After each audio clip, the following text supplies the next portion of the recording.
computer. Okay. So we've got a whole bunch of resources here that I think are really worthwhile looking at, and I've got the links to everything. So this is our electorate here. You can see from Tweed Heads all the way down to Ballina and Pimlico down here. It's a big area, so we're going to need people who kind of speak for and sort of, you know, head up each of the different main regions, which I've just kind of bundled them up here. So Tweed Heads is a big area. You've got north, south, west, Murwillumbah, Kingscliff. I've just grouped Cabba, Hastings, Pottsville. There's Bruns, Mullum, Bangalow, Byron, Lennox, Ballina as well, north, south, west. So we've got a lot of ground to cover, and one of the first things I'd like to do is get people who are kind of heading up those areas so we can be a little bit organized and actually track what we're doing as much as we can, or, you know, within reason, so that we know we're hitting the areas we need to hit and as often as we need to hit. And, you know, also because we want to start building out a little bit of profiles. Don't forget, you might be able to volunteer now. Something might happen to you. Something might happen where you might get sick and you might not be able to hit the streets. So any data you collect now is actually going to help as our team exponentially grows. So don't think that you're out there on your own. Even if you are now, know that whatever effort you pour in is actually going to help others in our efforts. So that's why we're going to need to be a little bit organized and just account for that. Account for the fact that your volunteering requires you to also spend maybe half an hour sending a report email to someone. Could be me, could be someone else, okay? Or filling out a spreadsheet. So factor that into your time so that we can actually maximize what you do. This is also interesting. So these details are on the AEC. Oh, we've got someone else coming in now. So these details are on the Australian Electoral Commission.gov.au website. So it's about the last election. And Kevin, you know, if I'm saying anything incorrectly, I'm counting on you to jump in and correct me about these political things here that I'm talking about. No, look, you're absolutely on, you know, spot on target. So, and I'm very impressed. Thank you so much. I'll go back to mute. That's good to know. So here's some statistics. This is demographic statistics on our electorate. Now, this is from 2016. It's outdated. You can see population here, 159,000, almost 160,000. If you discount 0 to 17-year-olds, so what that's like at 120,000, something like that. So what we are, 129. Yeah, so that's would have swelled. By now, you can just use your best guesses. I looked at regional growth data was like was 0.98%. In Tweed Shire, it was like 1.1. And you can imagine over the last 2 years, it's been even perhaps more than that. I don't know. But this is really interesting. So you can see the age demographics, okay? So when we think about who we're going to be meeting in our local areas, and hopefully if this is too small for you, you'll get this presentation, you'll get the link and you can study this PDF for yourself, okay? So we've got couples and families without children, 43% in 2016, couples and families with children, 36%, one-parent families, 18.5%. A lot of families, obviously, but also people without children. We've got a lot of homeowners. You can see the top number of people in this area in our electorate are homeowners. Okay, that's important. You can see the cultural diversity there. A lot of people born overseas. Okay, why have they come here? What's been taken away from them? What the occupations are, really great diverse split there. We've got a lot of cottage industry in this, you know, community, in the communities here too, which is really great. That's local grassroots stuff. How educated people are, and then also who completed the last census, so how engaged they are. So just, you know, have a look at this information and we're going to drill down a little bit more. So statistics, okay, so this is also on that same site. I pulled the data and I've put it into an Excel spreadsheet because you're actually supposed to be able to toggle it, but on ours you're not able to. So okay, this is about the last election and who voted for who and where, and this is fascinating information. If anyone likes data and spreadsheets like I really do, then not that I'm any good at it, but I do think it's valuable information. So you can see here, this is the polling place. The top polling places, I've highlighted them in bright yellow, top 10. So that's where they were. Okay, so we also had the pre-polls and the postal votes that were really high. You can see, okay, who they voted for. You can see that the two top candidates there, and the swing vote is interesting too. So if I sort this data by swing, which is, and Kevin, you can correct me if I'm wrong here, but did they vote for the same candidate last time? Like, what was the percentage difference between the number of voters who voted for that party versus they voted the following year? So the situation was that Justine Elliott lost ground to Matthew Fraser, but Matthew Fraser lost because of the Greens' preferences. There was also another thing which caused me concern. I was actually a scrutineer. I'm concerned about pre-polls. And somebody mentioned before the possibility of fraud. And by the way, it never occurred to me that there could be fraud in Australian elections. But pre-poll is one of the areas that fraudsters delight in, because they can get hold of those polls, those ballots, and change them, substitute them for other ballots without anybody knowing that it's happened, because the ballots themselves are not serially numbered. And that's done because voting has to be anonymous. You have to have secret ballot. And if you had numbers on the ballot, it might be possible then for people to track it back to how people actually voted. So we shouldn't have pre-poll in our system. There is no excuse for it. We have a postal system. Pre-poll actually favours the parties. It doesn't favour independent people because they don't have the resources to give up 6 weeks of their life or 4 weeks of their life to manning various polling stations and so forth. Really, we should not have pre-poll. But I share the concerns of others that there could be large-scale fraud because of people like yourself, Miriam. You are causing an earthquake in the Australian electoral system, and those people who want to keep the status quo will resort to exactly the same shenanigans as happened in America with the presidential election. So we should be very careful about that. But look, I've spoken once again too long, which is a habit of mine. The situation was that Matthew Fraser actually gained on Justine Elliott in terms of popular vote, but lost in terms of the preferences for the Greens. And you'll notice, as I say, that there is an anomaly there. You notice with the pre-polls that Matthew Fraser did poorly in the pre-poll, which is not consistent. Normally, people who vote for the Liberals and the National Party are the ones who are more likely to do a pre-poll than are the Labor and the Greens. No, that's a red flag. But anyway, that's the situation. How do people register for pre-poll? What is that about? Well, the way pre-poll works is that you can vote anytime up to 2 weeks before an election. Yep. The people who actually came up with the idea, by the way, you may not know it, but secret ballot used to be called the Australian ballot, because Australia was the first country in the world to introduce secret ballots in the 1850s. Now, when people came up with this idea of a vote, they also appreciated that you had to vote on a day, not over many weeks, if you want to have a rigorously controlled and honest election. The moment that you allow votes to go over a period of time, there is plenty of opportunity then for people to fiddle with the ballots. Whereas if it happens on the day, it's out there in the open. You've got scrutineers running around and, ballot people. It's very, very hard for you to ship in a whole lot of bogus ballots. But when you allow pre-polls, then, by the way, the postal votes are really tightly controlled. The chain of custody for postal votes is tightly controlled. So the way that we conduct postal votes in this country is really very difficult to defraud. But the pre-poll isn't. I'm very much in favour for postal votes because as a person in the military, I voted. I was deployed 5 times. I voted on numerous occasions by postal vote.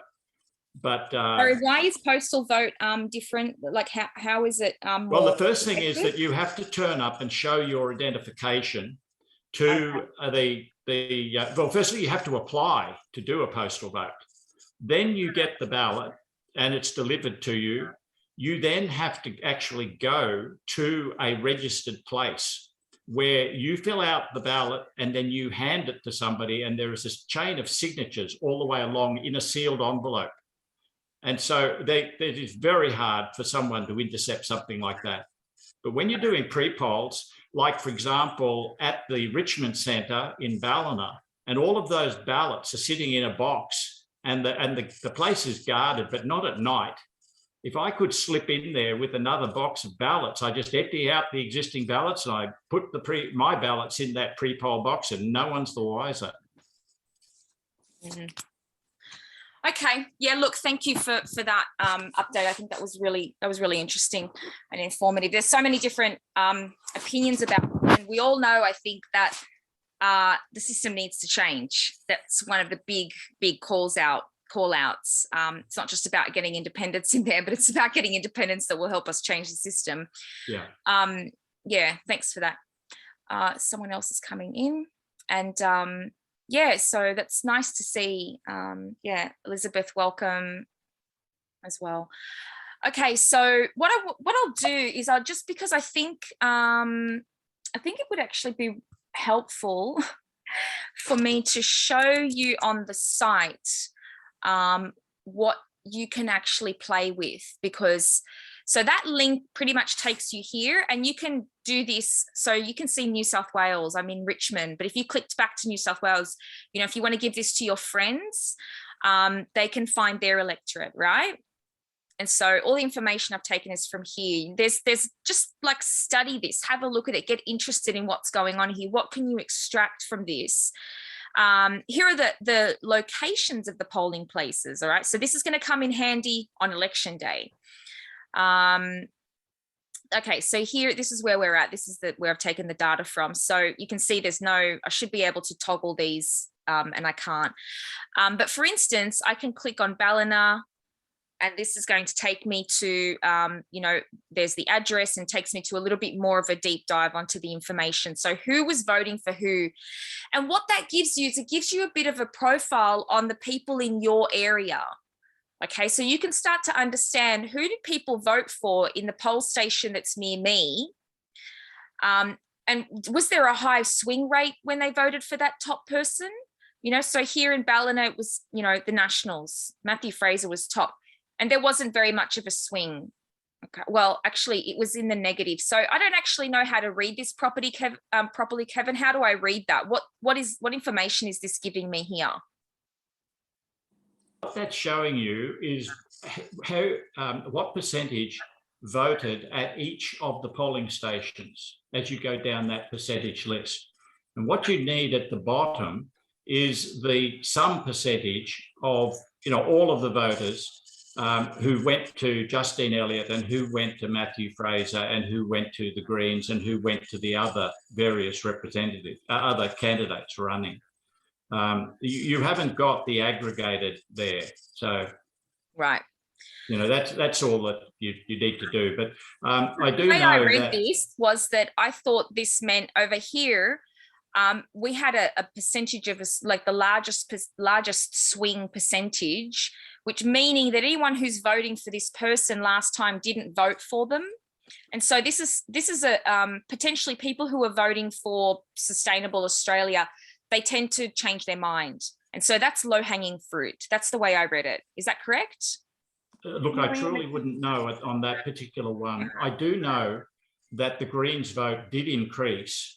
So that would be a Sustainable Australia, I would expect, or they would be leaning in that direction.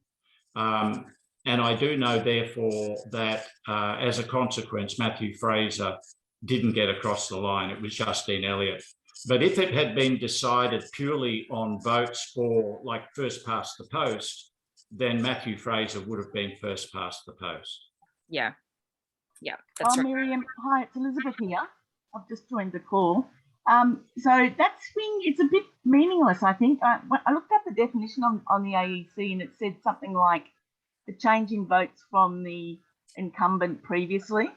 But what I've just been doing is an exercise of looking at the votes and getting the number of votes that changed at each polling place, which is the swing in the number of votes, not as a percentage. But in a way, it's a little bit, it's not as important as the number of votes voted at the polling booth, because it's going to be a really disruptive election. Like even a polling booth that was very close last time, you know, now that we've probably got the Freedom parties taking a big swathe of the votes, it might not necessarily be a close polling booth. So I think the thing to focus on is the size of the polling booth, because people generally vote near where they live. So put the resources into the big polling booths. Don't worry so much about the swing. Thanks, Elizabeth, and welcome. Thanks. I think that's a really sagacious advice too. I think that's spot on. Mm. Yeah, and look, like I said, this is really interesting. This is about you owning it. I'm just showing you what's available that I don't think you've seen before. And I think that this is going to be important once we start to think, I've only got a limited amount of time. How am I going to make my time count?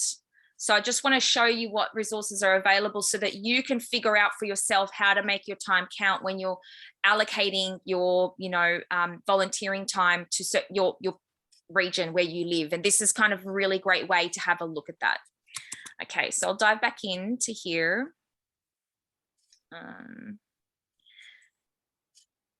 And I will send you this Excel spreadsheet in a follow-up email. I'll send this to you so you can actually do some toggling if you would like to.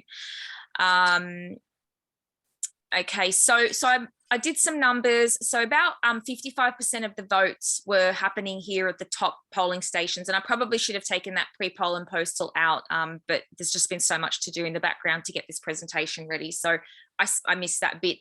But I did calculate that we had about 9,000 votes in postal and pre-polling. So that means that for people who were in pre-polling, that's actually quite a lot. It was almost an equal split. It's pretty close, as you can see there. 4,000, 5,000.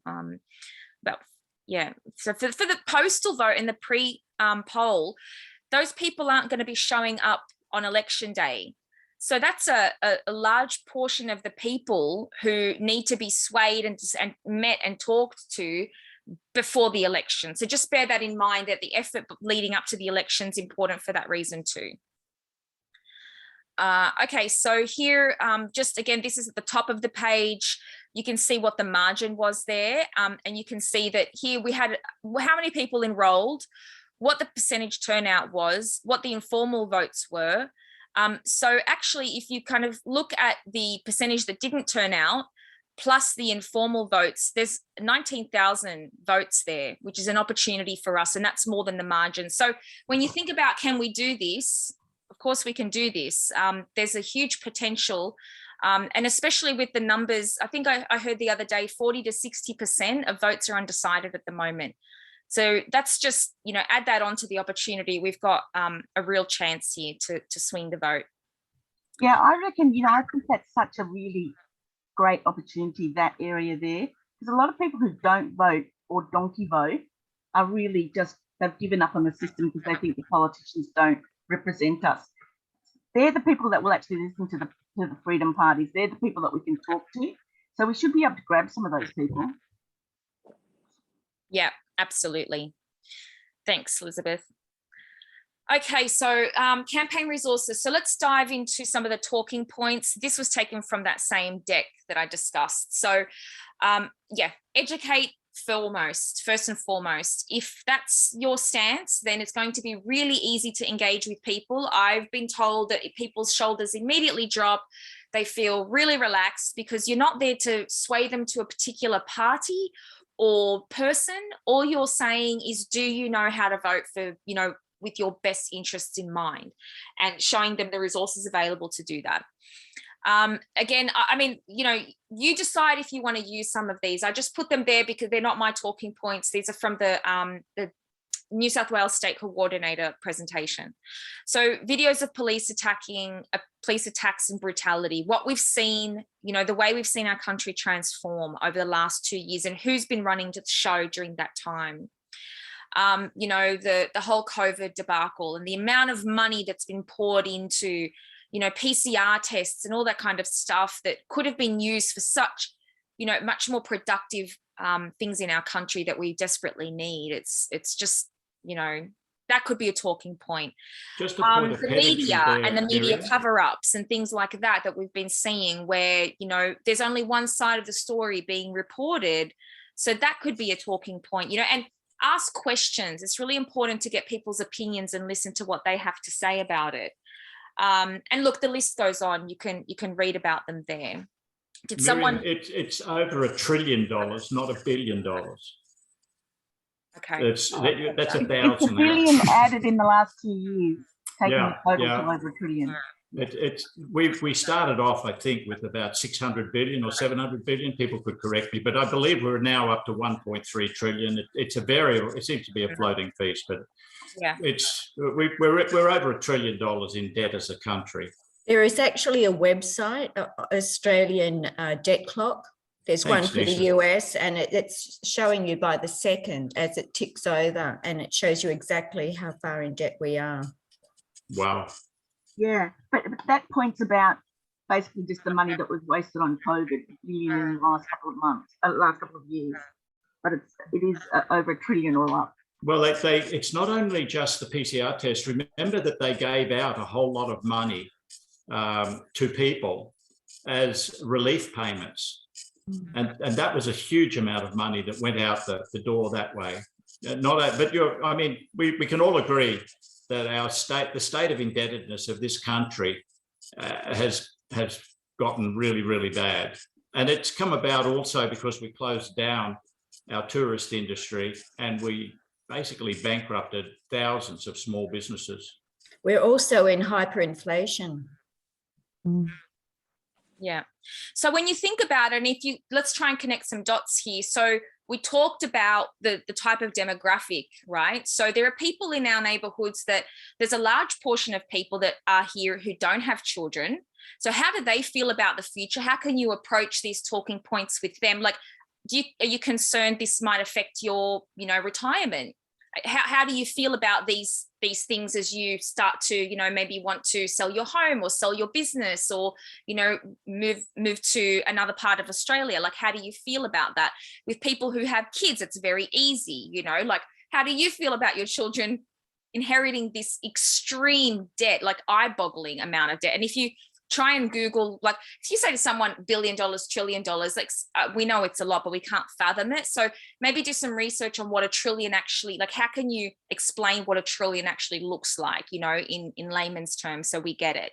So think about things like that, like when you're profiling out the people who live in your communities and how to kind of talk to them about what we're doing and why we're doing it. Okay, so that's what you want to start connecting the dots with this information.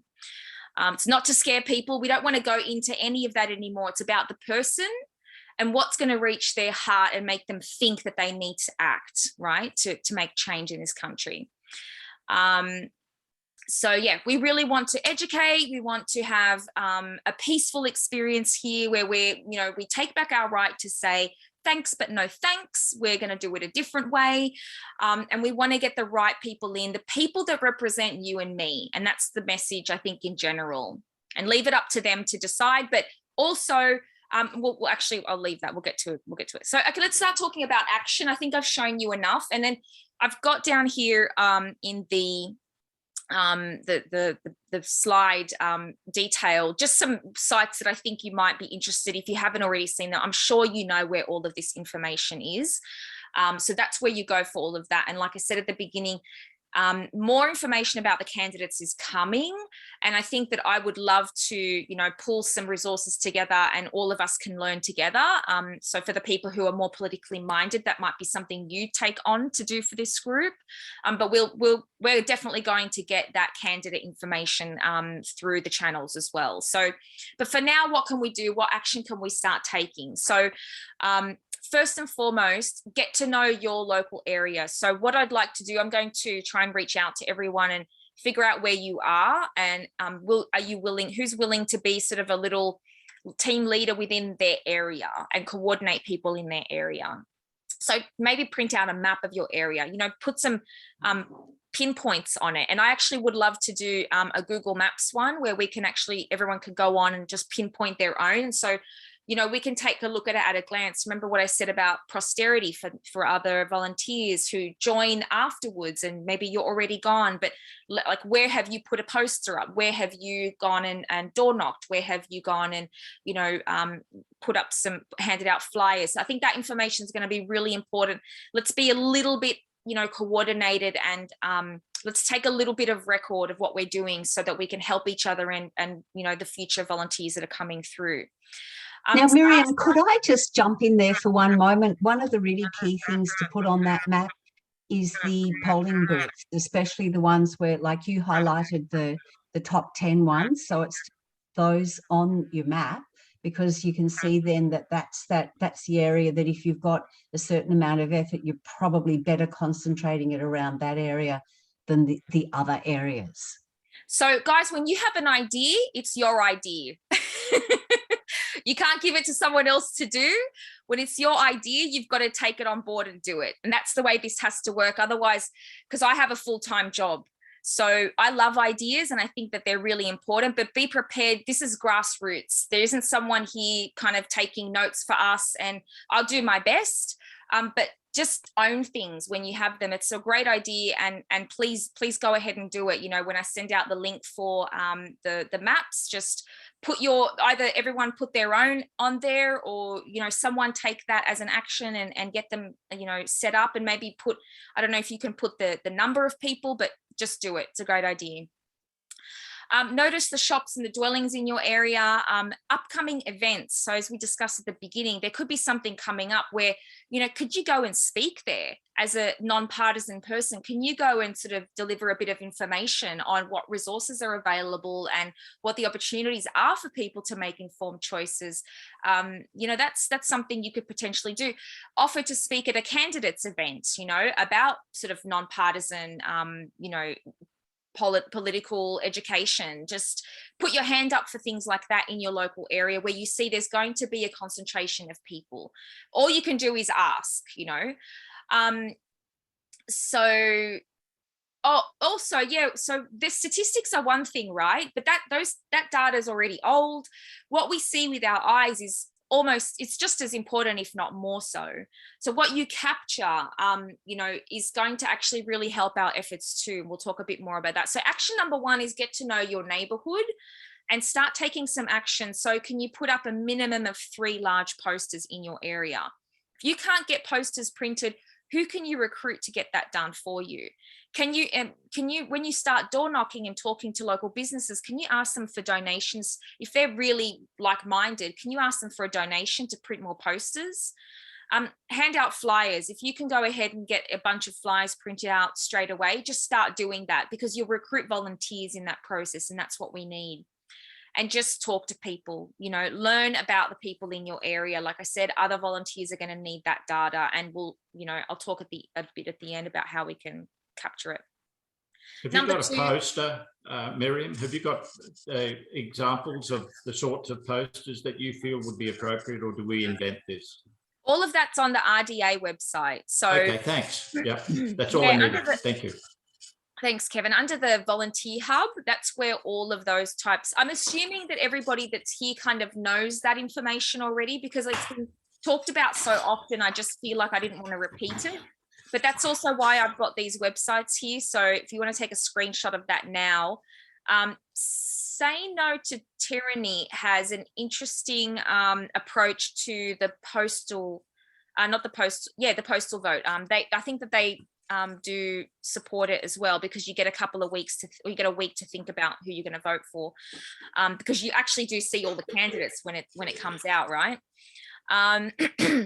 So anyway, you can check these sites out. That's where a lot of the support is going to be. And majorslast.com, that's going to be out in about 6 days, and that will have the candidates on there too. So that information is coming from there.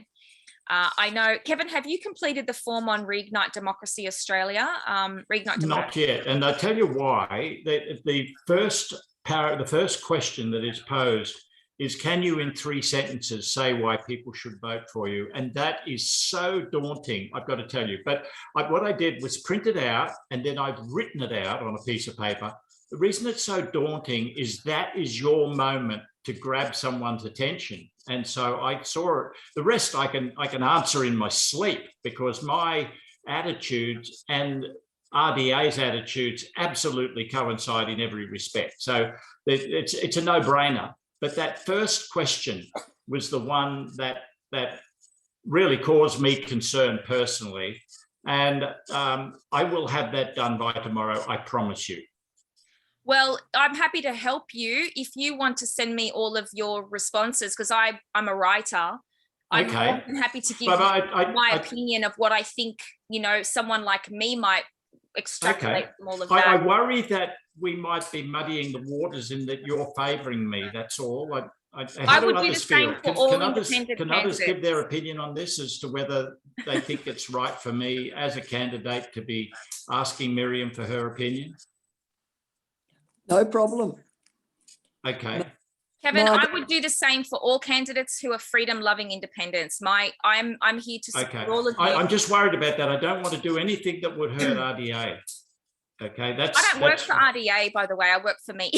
No, but you know what I mean. That I don't want anybody to be able to level an accusation at RDA that they favoured and you've now cleared that issue. E.g., you would help anybody who is a freedom-loving candidate. So, provided that is indeed the case, I would love to share it with you, Miriam. And in fact, that's the RDA's position as well, is for us to get behind the freedom-loving candidates, because in me doing that, and the sooner you get your information on the site, the sooner people can learn about you and decide whether they want to vote for you. And that's what I want to do, get information out so people can make informed choices. It's just about making informed choices. And I know what it's like to look at your own work and just not know what to say and how to say it. And I don't have any emotional attachment to you or your work. So I can be a very kind of neutral voice on that side and just help you get it out. Thank you very, very much. I greatly appreciate that. Action number 2, people profiles. So this is why this is important, is because when you start talking to people, you're going to start getting a sense like, you know, who did you vote for in the last election? You know, like, who are you voting for now? And then there's going to be certain things that get them turned off. Maybe, especially I'm thinking around the Greens, they might have like, they're probably going to be like really attached to their party and maybe really hard for them to let go. I'm assuming, I don't know. So I'm going to create a spreadsheet where we can capture information like that that's going to be really useful as talking points. So also listen out for what communication channels do they use? Are they on Facebook? Are they moved over to Telegram? What paper do they read? I mean, we might go ahead and, you know, I might raise some money and print an ad in all the local rags, which is one idea I have. What online and offline influencers do they listen to and you know, look up to? Can we reach those people? That's going to have an exponential reach on our message. Now, survey questions. I think RDA was supposed to have some survey questions on their site that we could ask for local people to answer. But, you know, that's something that we could pull together. If anyone's written a survey before, if anyone can think of like good questions that we can ask, maybe just 5 questions that get the ball rolling, make it really easy for us. And you wear white and you say, I'm not part of any candidate or party, I'm just educating. And people generally are happy to talk. And if you have some prompt questions, then that could get us started. So that's action number 2. Action number 3 to get us started is ask for the vote. Okay, so formally ask. This is every single encounter we have is an opportunity to discuss this, you know, family member conversations. I mean, people are already annoyed with me, but I don't care. Like, we have one chance. Like, they can be annoyed with me as much as they like. And then after the election, I won't, you know, mention it again, and I don't know what will happen. But before that, you know, like, I'm in it to win it. So actually ask your people for the vote, for the freedom-loving candidates' votes. And if anything at all, ask them to put the majors last, minimum, you know, and just get them to commit to that. Again, objections, when we start building out the profiles and we have a bit more information, we're going to learn, really simple kind of non-offensive ways to counter the objections and help people to see the bigger picture of what we're doing. It's important to have our facts right. So thank you guys for correcting me along the way. When people correct you, let's check our facts. Let's we've got a group page on Facebook. I know not everyone's on Facebook, but there's really limited, and I haven't set up a Telegram group. If you would like a Telegram group, let me know. We'll set one up. And that's it. So what else is there? What do I do next? So again, I think come back to your why, because, if you get any fatigue during this, if you get like nasty people, you come back to your heart, come back to why you're doing this, and that will help. That will help see you through this campaign.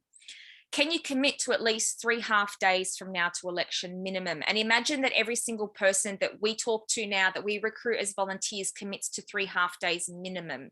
We can do this. Talk to at least 3 people per day and ask them to do the same thing. So every time you talk, like what I'm saying to my friends is when I talk to them is like, repeat what I've said. Be a like, a broken record out there to your friends. Like, and I get them to confirm they're going to do that. Can you promise me you'll repeat what I've said? Like I said, we need to be a little organized. I know this is going to be hard, but if you allocate some of your volunteer time, as you also need to send an email to so-and-so as to report a little bit what you found out or what you did, or put your pin on the map, or look at a link to get your facts straight before you go out. Like, add that into the time that you've got, because it's going to be important for us to be a little bit organized and structured. Not too much. Let's just keep the flow going. Just better to do something than nothing. Don't worry about that. If that's like too hard basket for you, go for it. But something to keep in mind. And then, like I said, just pick something. You can go on the RDA website, Volunteer Hub, find the flyers that you like. If you don't like those flyers, design your own. Or if you gather a whole bunch of information that you think should be in a flyer, find someone who can design it for you, a friend or whatever. And just empower yourself, give yourself permission. You don't need mine, you don't need anyone else's. You just decide what you're most passionate about and start doing it. This is kind of what it looks like. This is what the grassroots movement looks like. And your thing could be just speaking to a few businesses every week. Your thing could be putting up the posters and, doing that every week and speaking to your friends and family and informing them. So decide what it is and just give yourself the permission to go out and do it. So what's coming, I'm going to wrap up with, I have recorded some of this. I didn't get to record the beginning. So we'll see what happens. People have asked for the recording. Anyway, I will email you guys with a wrap up, and then probably once a week, I'll email you, and individually, like as a group, and then individually as needed. So hopefully we get some more team leaders involved. If you would like to be a team leader, please let me know so that I can, get you up to speed with what's going on and how you can support that. And really, it's just say that you're a team leader and then step up and just do what needs to be done to help organize people. Let's get our resources organized, so that we are a little bit more structured. That's really all it is. There's nothing formal, nothing. The least amount of loops you go through, like if you go through the RDA website, it's actually going to take you a long time to get to this group, which is why it took a long time to set up. So if you meet people who want to volunteer, you just link them up into here straight away, link them up into me. And that's what my main role is going to be, is to organize the volunteers and make sure we've got, everyone kind of out there doing what they want to be doing. Candidate information, I've already said, so that's coming. Freedom loving candidate support. So you all saw me just step in and support Kevin. This is what we need to do for the candidates that are, I don't know Kevin yet. So when he sends me his information, I've read his website a little bit. Sounds pretty good. I'm going to get to know him, but he's a freedom loving candidate. I'm going to do my part to help him get more exposure so people can learn about him and make their own decisions. And then I learn. That's part of my learning curve, like how cool is that? I get to step up my political education just by offering to help someone. There's those freedom loving independents, they don't have the budgets. They need us to get behind them and, hand out their flyers as well, perhaps. So even though you're an independent, and if you represent freedom of choice, you might have a whole bunch of their flyers. You can go and knock on their door and say, can I have your flyers? And people might want to learn about you. Boom, you've got information about candidates to hand out. Might not be all of them, but some of them. And social gatherings. So we are going to get together. We're going to have, you know, some times when we get together perhaps and go to those really those big hot spots and work together. We'll, you know, share a meal or have drinks, whatever you want to do. I'm up for it as well. So let's make this fun and share information and get to know each other as well. You know, and it's up to you to participate in that or not. So it will be available though. Finally, okay, that's it. So that's the end of the presentation. I'll just stop sharing my screen. I know that was a lot to take in. So like I said, I'll follow up. And yeah, we've got 15 minutes left. So open forum. I've spoken quite a bit. Open to, you know, anyone else who has questions or wants to share right now what they want to do or ask each other questions. So yeah, just open up the stage. Miriam, can I do a little plug and firstly apologise for being late? Nina, yes. Hi. Hello, welcome. Sorry, I was at another meeting and it went way over, and so I'm really sorry I was here late. I hope I can get the recording so I can see what I missed out on. But if I can do just a little plug, I'm part of the Murwillumbara Aware Group, and we've organised for an independent. Sorry, Kevin, I didn't know you were an independent, but this is another independent for Richmond, David Worth. I'm not an independent, by the way. I'm actually running under the banner of the United Australia Party. And somebody asked me what number on the ticket I am. I'm number 6. And that is why it is imperative to me that people vote for the person, not for the party.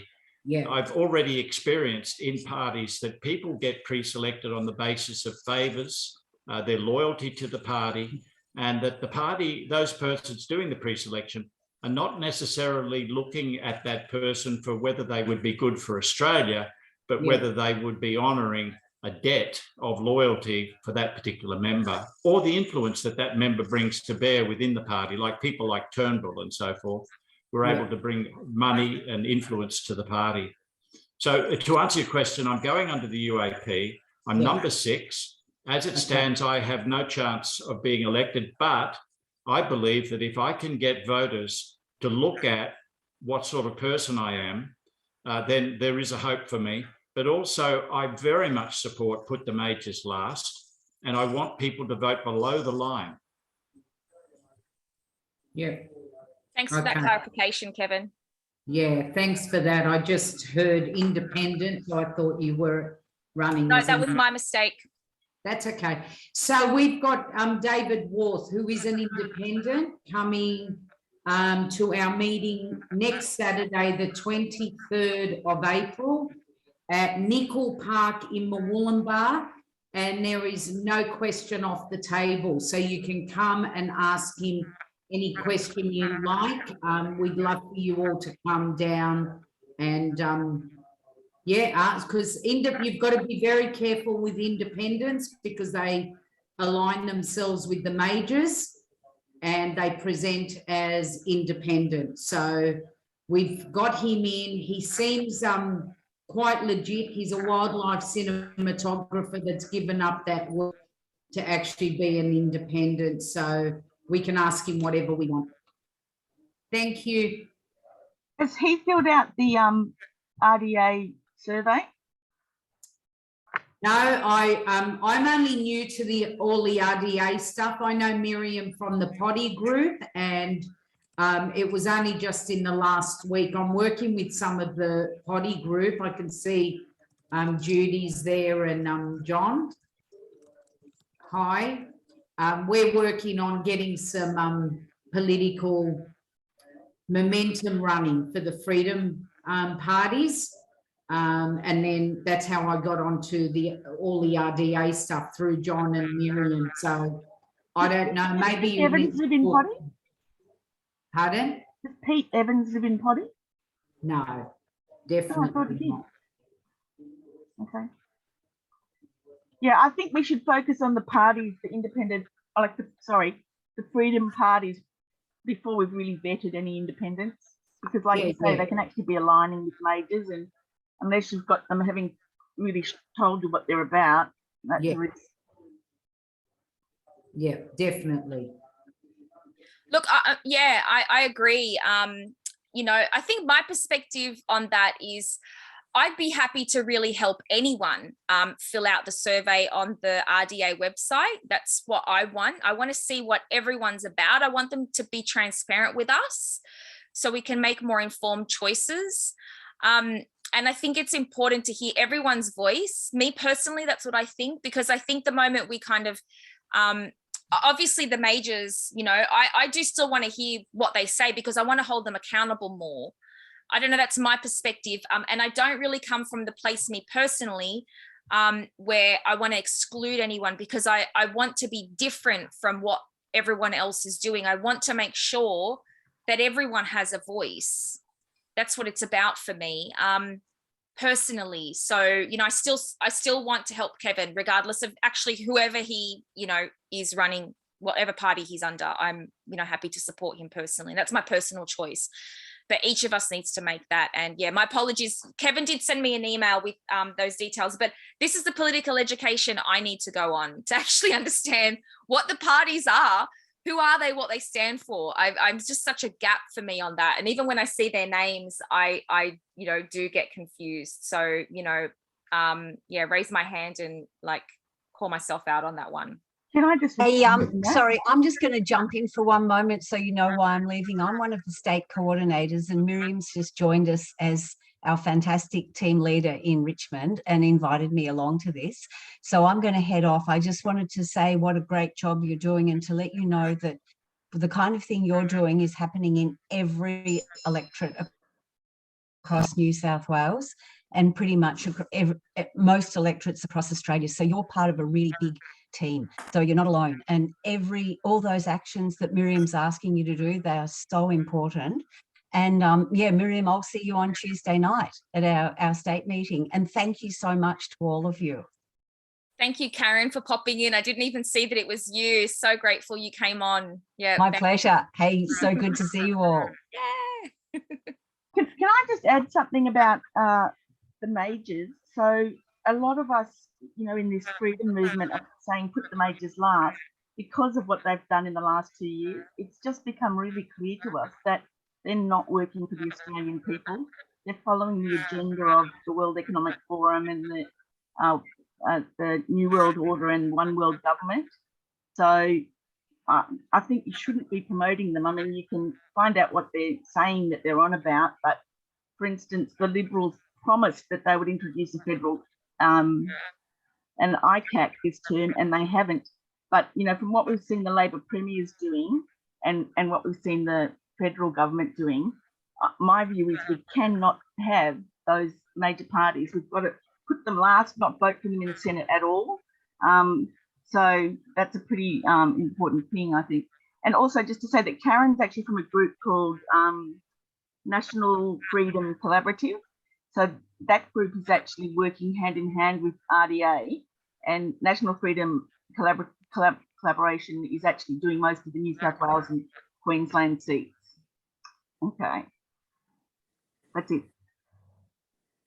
Yeah, that's right. There's more groups involved. Thanks, Elizabeth, for saying that. We're not all just RDA. Me, I'm just me. And, you know, there are other groups sort of working in collaboration and support, but it's not just all the RDA, so everyone knows that. But that's where you can get a lot of resources.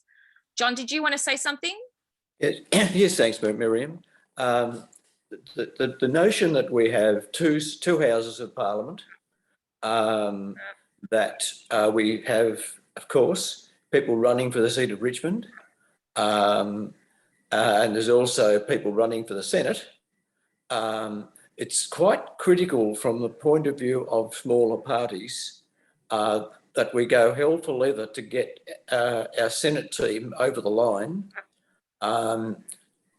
We do, A, because there are more opportunities there, B, because we need to work the system a bit more determinedly, and we need in particular for people to understand what voting above and below the line means if they can forge the interest to do the whole lot below the line, then they will guarantee that their vote works for them over and over again. If the people they voted for get knocked out early, their vote is still in there for someone else. And the result is that you get a lot more bang for your buck than if you vote for someone who didn't. And if you vote for someone who didn't otherwise, you've wasted it. The candidates we've got, from the best I can judge, in New South Wales for the Senate include some darn good candidates.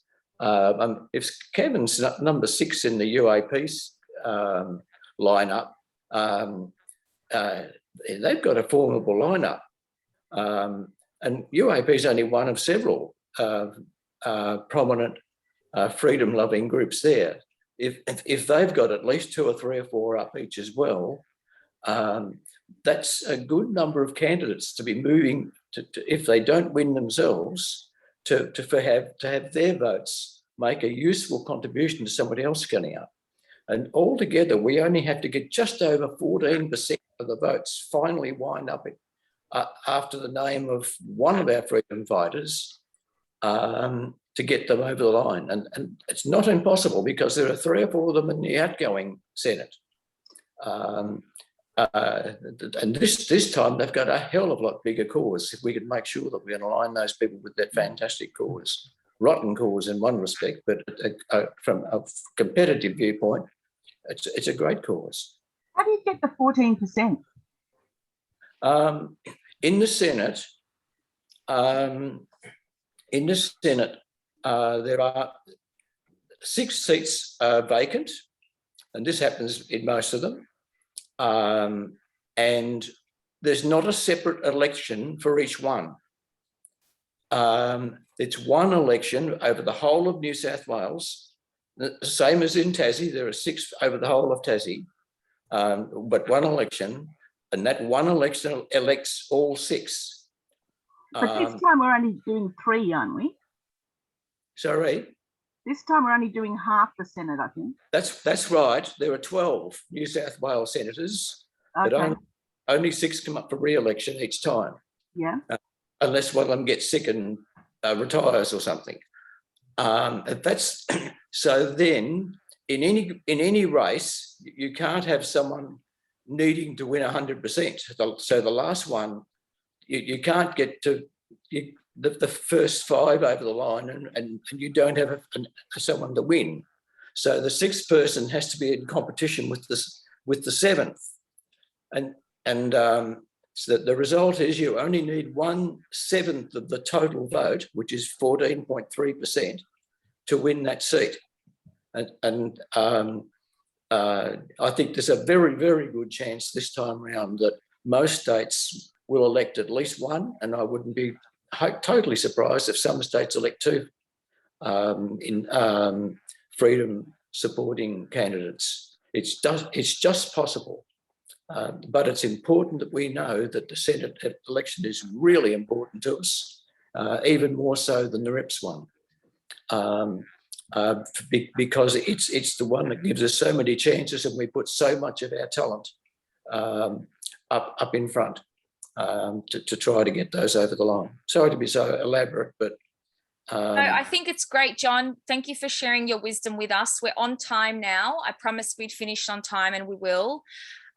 So we are going to organise a political education webinar as well. So there will be one where we can learn about our candidates. We're going to do that. We will all learn together, and maybe also one on the actual political system. So if you know experts, and you want to help me to coordinate something like that for this group, there's 8 of us here. Imagine all 8 of us speak to 3 people, and those people speak to 3 people, how big this group can grow very quickly. So please reach out to me if you know someone that can help us host those types of webinars so that we can learn in this group and ask questions together. And otherwise, thank you so much for giving up an hour and a half of your time tonight, like so precious. I hope that you found some value in this. And I will connect with you all again, and yeah, we'll speak again soon. And remember, we can, you know, you're ready to go. We're ready to go. So just start heading out there. Miriam, Thank you, Miriam.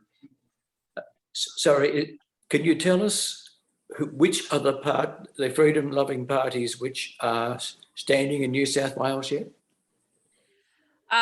No, we're going to have a separate email and webinar on that. So But we don't know until Wednesday. They've got until Wednesday to nominate. Yeah, sure. Wednesday. Okay. Yeah, it's 10 days after the election's announced.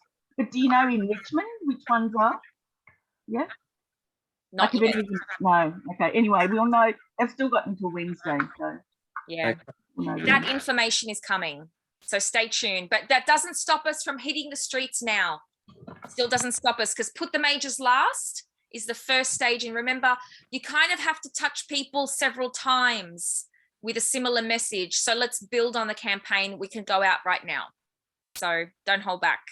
Thank you. Good night. Thanks, everyone. Thank you Happy very Easter. much, Miriam. Thank Cheers, you. guys.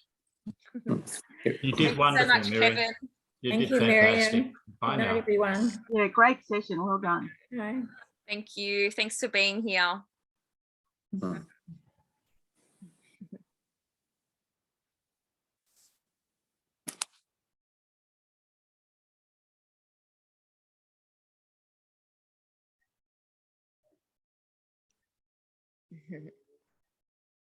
Thanks, Elizabeth, for your contribution.